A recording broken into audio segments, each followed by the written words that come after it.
देखिए, आज हम हिंदी वाक्यों की संस्कृत बनाना सीखेंगे। अपने विद्यालय में इस बार अपने विद्यालय की निदेशिका ने अपने दूरगामी सोच का परिचय देते हुए अपने विद्यालय में डिजिटल बोर्ड के रूप में स्मार्ट कक्षाएं शुरू की हैं। यह निश्चित ही बहुत ही ऐतिहासिक और अद्भुत है। इसका फायदा है वो आप उठाएं। जब हम किसी भी कार्य की शुरुआत करते हैं तो शुरुआत करने से पहले हम गणेश भगवान की आराधना करते हैं कि हमने जो भी ये कार्य हाथ में लिया है निर्विघ्न बाधा रहित ये पूरा हो जाए। और वैसे संस्कृत देवजननी है, देवताओं की भाषा है, तो किसी भी कार्य के निर्विघ्न समाप्ति के लिए पूर्ण उसको करने के लिए भगवान गणेश का स्मरण करते हैं। ओम गजाननम भूत गणादि सेवितम कपित्थ जम्बू फलचारु भक्षणम उमा सुतम शोक विनाशकारकम नमामि विघ्नेश्वर पादपंकजम। नमे विघ्नेश्वर पाद पंकजम। इसके बाद में विद्या को देने वाली माँ सरस्वती है, तो सरस्वती देवी का भी हमें स्मरण करना चाहिए।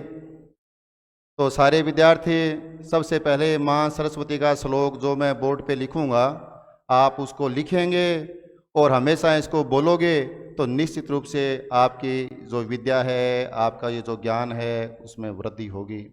तो सरस्वती का सब मंत्र मैं बोर्ड पे लिख रहा हूँ, आप उसको देखेंगे।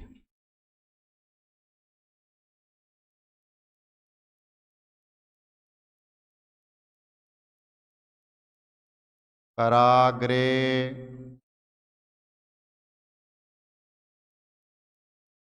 वस्ते लक्ष्य में।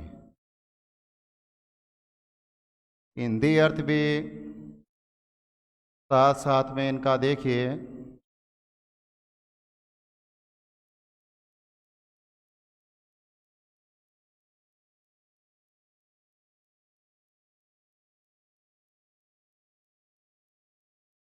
अग्रे वस्ते लक्ष्य में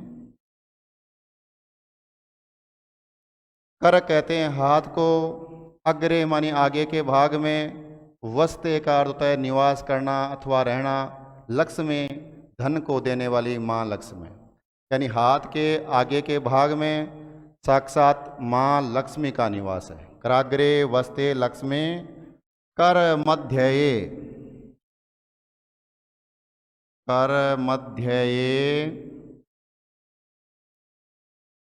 सरस्वती।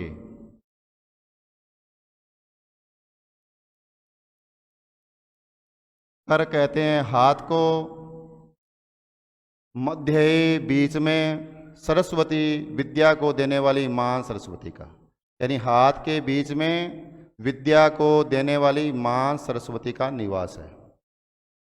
कर मूले,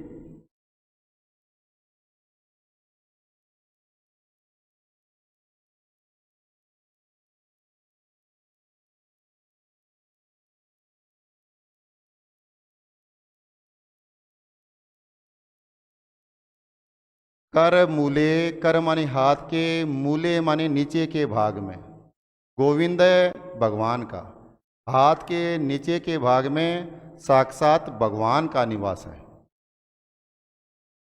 प्रभाते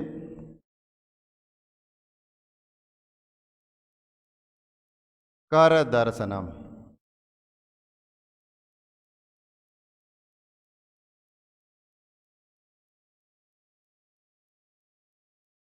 प्रभाते सुबह के समय में, कर माने हाथों को, दर्शना माने देखना चाहिए।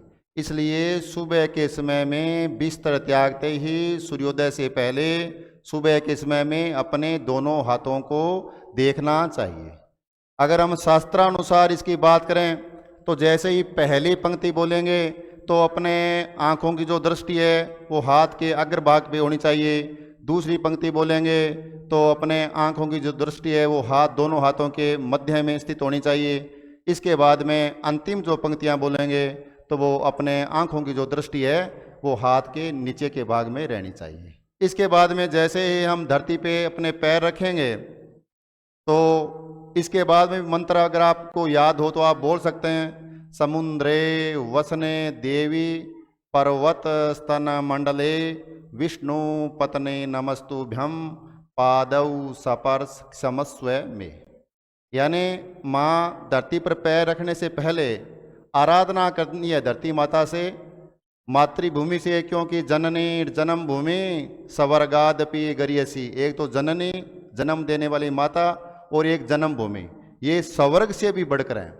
अगर कोई भी कार्य शुभ कार्य हम दिन भर करेंगे अपने दिनचर्या में, अगर इसको शामिल भी कर लेंगे मंत्र को, तो निश्चित रूप से हम जो भी कार्य करेंगे उसमें सफलता हमें मिलेगी।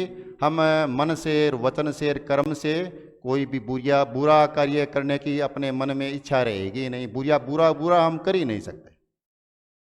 अब देखिए, आज हम माता सरस्वती का स्मरण करने के बाद में, भगवान गणेश को मनाने के बाद में, अपने हिंदी वाक्यों की जो संस्कृत है उसको हम बनाएंगे। तो ये अपने कक्षा 6 से लेकर 10 तक मान लो, चाहे अनवरत लगातार ये तो काम आते ही रहते हैं। जैसे इंग्लिश में टेंस होते हैं, हिंदी में उसको काल बोलते हैं, संस्कृत में लकार बोलते हैं। अब देखिए, हम लकार का सबसे पहले लकार के बारे में जानेंगे, काल के बारे में जानेंगे, टेंस के बारे में जानेंगे। तो इंग्लिश में तो मुख्य रूप से 3 ये टेंस होते हैं, present tense, past tense, future tense. इसके भी भाग अंग है वो बंटे हुए हैं। हिंदी में अपने मुख्य रूप से 3 काल होते हैं, वर्तमान काल, भूतकाल, भविष्यत काल। वैसे ही संस्कृत में काल तो 3 होते हैं, लेकिन अपने सिलेबस के अनुसार 5 कालों के बारे में सिलेबस में बताया गया है। 8 तक का, 9 तक का जो अपना सिलेबस है उनमें 3 या 5 कालों का हम वर्णन करते हैं। अब देखिए, पहला जो काल है वो होता है, पहला जो काल है वो संस्कृत में होता है लट लकार। लट लकार,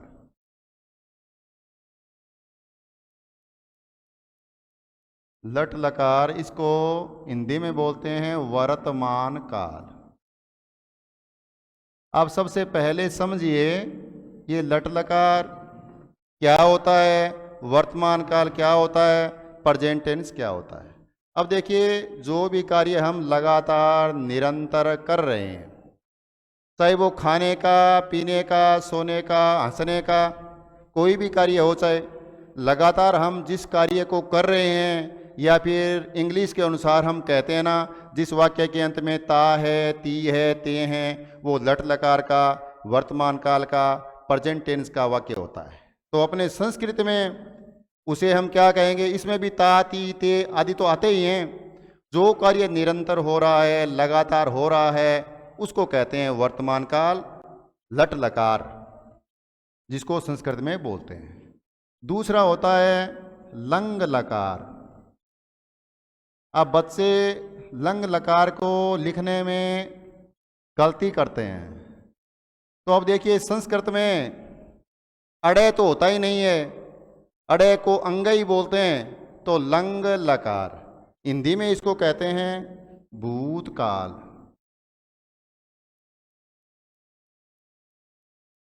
पास्ट टेंस इंग्लिश में, अर्थात बीता हुआ समय, बीती हुई बातें, बीती हुई घटनाएं, बीते हुए विचार, जो भी कार्य हमने अब से चाहे 1 सेकंड पहले पूरा किया हो, चाहे 1 मिनट पहले पूरा किया हुआ हो, चाहे 1 दिन, महीने, वर्ष पहले कब भी पूरा उस कार्य को करें, हम उसको कहते हैं लंग लकार संस्कृत में। इसके बाद में तीसरा अपना ललकार आता है संस्कृत में लरिट लकार।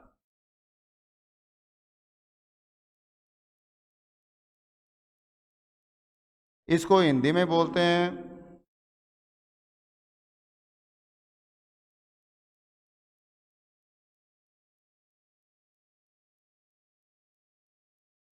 भविष्यत काल।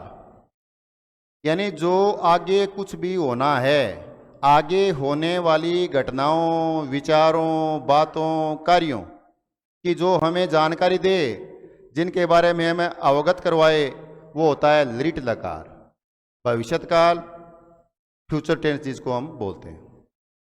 चौथा अपने संस्कृत में काल है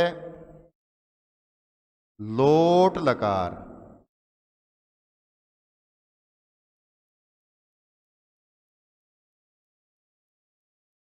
इसको हिंदी में हम आज्ञार्थ काल बोलते हैं। आज्ञार्थ काल का मतलब है आज्ञा देने से संबंधित कोई वाक्य, आज्ञा देने से संबंधित कोई विचार। जैसे मान लो गुरु है, वो अपने शिष्य को किसी भी प्रकार की कोई आज्ञा दे रहा है, तो वो होता है आज्ञार्थ काल। जैसे तुम पढ़ो, त्वम पठ, तुम पढ़ो, तुम लिखो, तुम खेलो, तुम जाओ, यानी हमें किसी व्यक्ति विशेष के माध्यम से आज्ञा मिल रही है, तो वो वाक्य लोट लकार आज्ञार्थ काल के अंतर्गत सम्मिलित होंगे।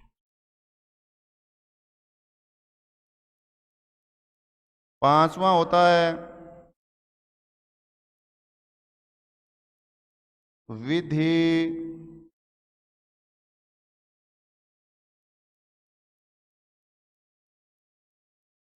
लिंग लकार। इसका चाहिए अर्थ में प्रयोग है वो होता है, यानी हिंदी में कोई वाक्य जिसके अंत में चाहिए लगा हुआ हो, तो उसकी अगर हम संस्कृत बनाएंगे तो ये लोट लकार के माध्यम से बनेगी।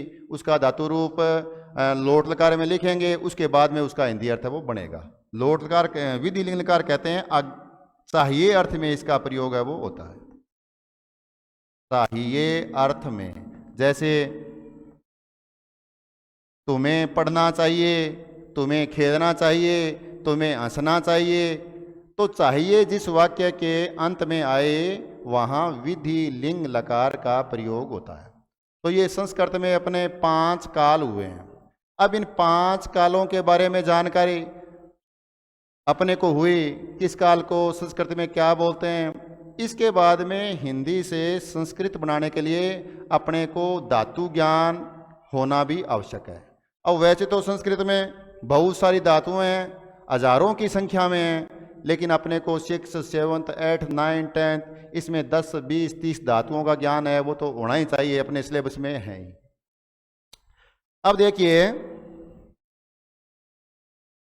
सबसे पहले हम लट लकार की बात करते हैं वर्तमान काल की। तो इसमें लट लकार में जैसे मान लो हम लिख धातु का रूप लिखेंगे, लिख, जिसका अर्थ होता है लिखना।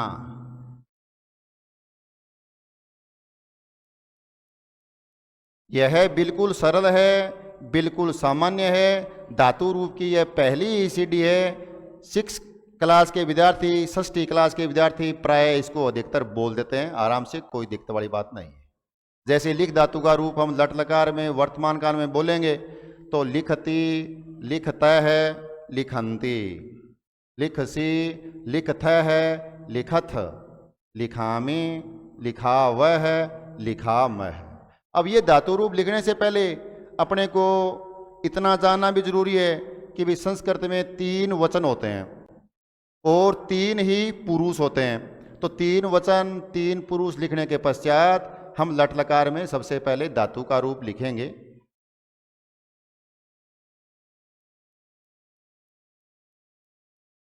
एक वचनम,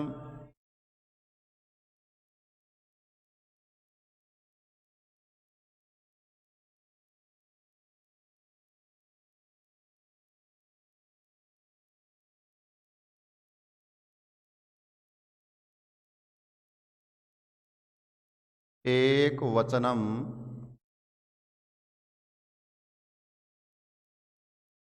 द्विवचनम,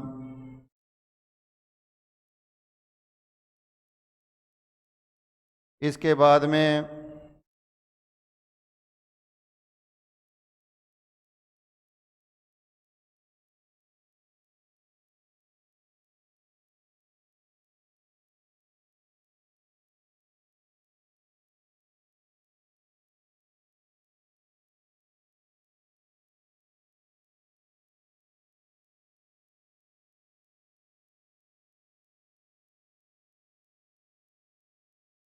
बहुवचनम।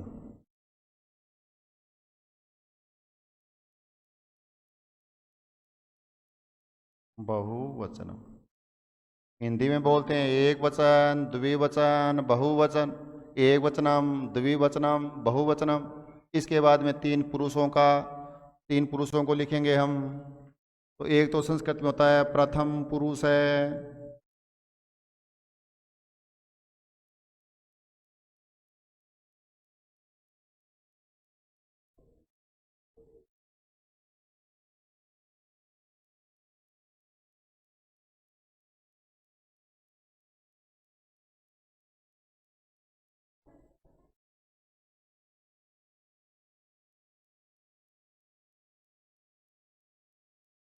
प्रथम पुरुष है, मध्यम पुरुष है, उत्तम पुरुष है।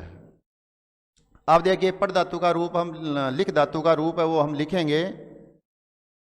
एक वचन में होगा लिखती,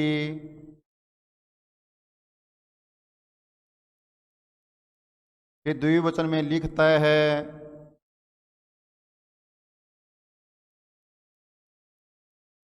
बहुवचन में लिखंती।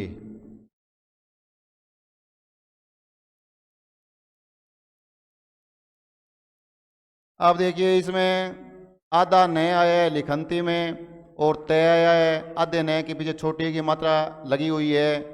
कतिपय बच्चे इसको लिख नित ऐसा बोल देते हैं, जो कि बिल्कुल अनुचित है, गलत है, सही नहीं है, रोंग है। तो इसको जिस अक्षर, हिंदी का भी यही नियम है, संस्कृत का भी यही नियम है कि भी जिस अक्षर के आधा अक्षर हो और उस आधे अक्षर के पीछे छोटी की मात्रा लगी हुई हो, तो वो आगे वाले अक्षर पे बोली जाएगी। तो लिखंती हम इसको बोलेंगे। आधा नय है, उसके पीछे छोटी की मात्रा लगी हुई है, तो ये आगे वाले अक्षर पे बोलेंगे, अर्थात तय पे बोलेंगे। तो ये हो गया लिखंती।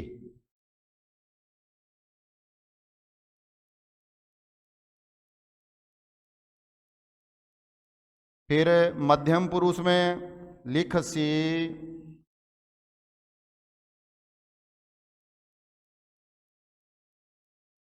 लिखथ है, लिखथ।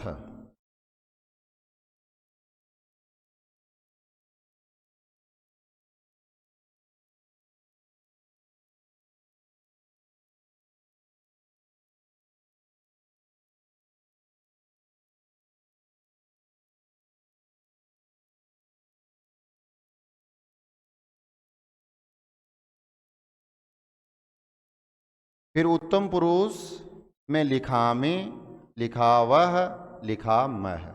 विसर्ग को प्राय हम है की ध्वनि में बोलते हैं, लिखावह, लिखामह। अब देखिए हिंदी वाक्यों की जब हम संस्कृत बनाएंगे तो अपने को ये धातु रूप के आधार पे नो सर्वनाम शब्द हम कह सकते हैं, या फिर नो कर्ता भी हम इसको कह सकते हैं। तो ये नो कर्ता क्रम से अपने को बोलने का क्रम से लगा, ऐसा नहीं कि हम क्रम इसका तोड़ दें, क्रम से इनको बोलना है, क्रम से इसका हिंदी अर्थ, क्रम से संस्कृत में लिखना है। इसके बाद में देखो हम किस तरह से सरल रूप में हल करेंगे, आप जानते रहेंगे। अब पहला इसमें क्रिया शब्द है, पहला इसमें क्रिया शब्द है ये लिखती। अब देखिए लिख तो है एक धातु, और लिखती ये धातु रूप में लिखते ही क्रिया शब्द बन गया। यानी लिखती लिखता है, लिखता है, हंसता है, खेलता है, बोलता है।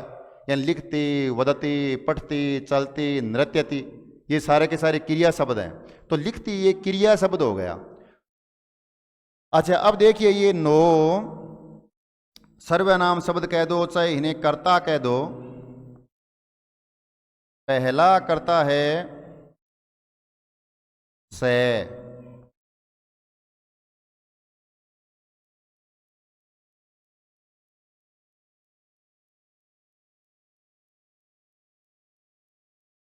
तो का अर्थ होता है वे दोनों,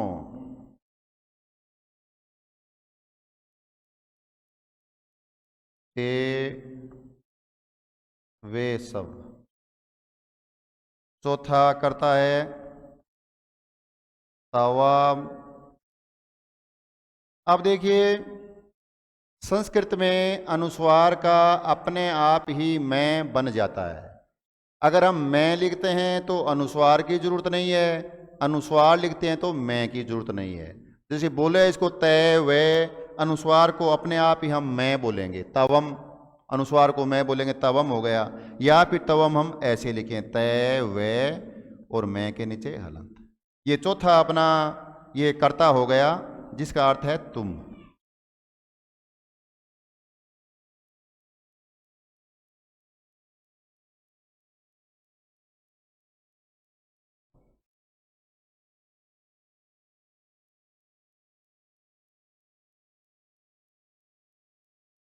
अब वैसे ही देखो यू वा के ऊपर अनुस्वार लगा सकते हैं हम, युवाम बन गया, या यू वा अनुस्वार का मैं बन गया युवाम।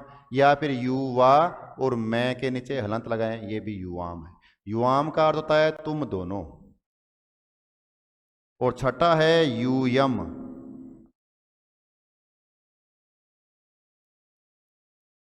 तुम सब। इसके बाद में सातवां अपना करता रहेगा अहम।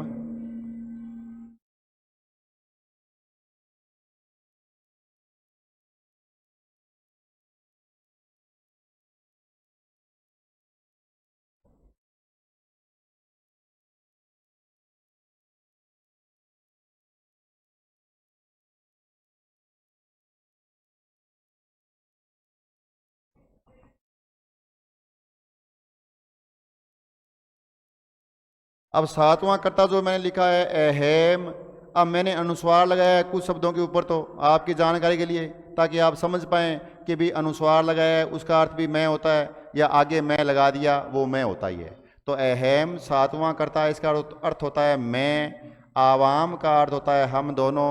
वयम का अर्थ होता है हम सब। अब देखिए जैसे मैं आप बोलता हूँ वैसे ही आप इसको क्रम से बोलेंगे। तो संस्कृत में बोलने का लिखने का महत्व होता है, जितना हम बोलेंगे और उसको लिखेंगे तब संस्कृत अपने समझ में आएगी, ऐसुदियाँ उसमें नहीं होंगी। भले ही आप 2-5 मिनट एक धातु रूप को, शब्द रूप को, कोई भी मंत्र को पढ़ें, लेकिन पढ़ना अपने को अनवरत पड़ेगा, लगातार पढ़ना पड़ेगा। तो महीने में, 2 महीने में, 3 महीने में फिर ये याद हो जाएंगे। अब देखिए पहला है से, वह है, तो वे दोनों, ते वे सब, तवम तुम, युवाम तुम दोनों, यूयम तुम सब, अहम मैं, आवाम हम दोनों, वयम हम सब। तो हिंदी अर्थ सहित मैंने ये बोला है, क्रम से अपने को बोलने और लिखने का अभ्यास करना ही पड़ेगा। या फिर ऐसे बोल सकते हैं संस्कृत में, थोड़ी थोड़ी अभ्यास करने के बाद में आपको भी आने लग जाएगा। से, तो, ते, तवम, युवाम, यूयम, अहम, आवाम, वयम। अब देखिए हम लिख धातु का हमने रूप लिखा है। हर धातु के रूप पर संस्कृत में 9 हिंदी वाक्यों के हम संस्कृत बना सकते हैं। जितने ही अपने धातु रूप याद होंगे उतने ही हम वाक्यों की संस्कृत बनाना सीख जाएंगे। अब संस्कृत में हजारों धातुएं हैं, अगर हजारों धातुएं आप याद कर लोगे, पढ़ लोगे, लिख लोगे, मनन करोगे, तो एक धातु रूप पे 9 वाक्य तो होते हैं, अर्थात इसका मतलब आपके 900 वाक्य याद हो जाएंगे। तो जितना भी है कोशिश करो आप, होगा। अब लट लकार के आधार पे हिंदी वाक्यों की संस्कृत बनाने का आप अभ्यास करेंगे, देखते रहेंगे।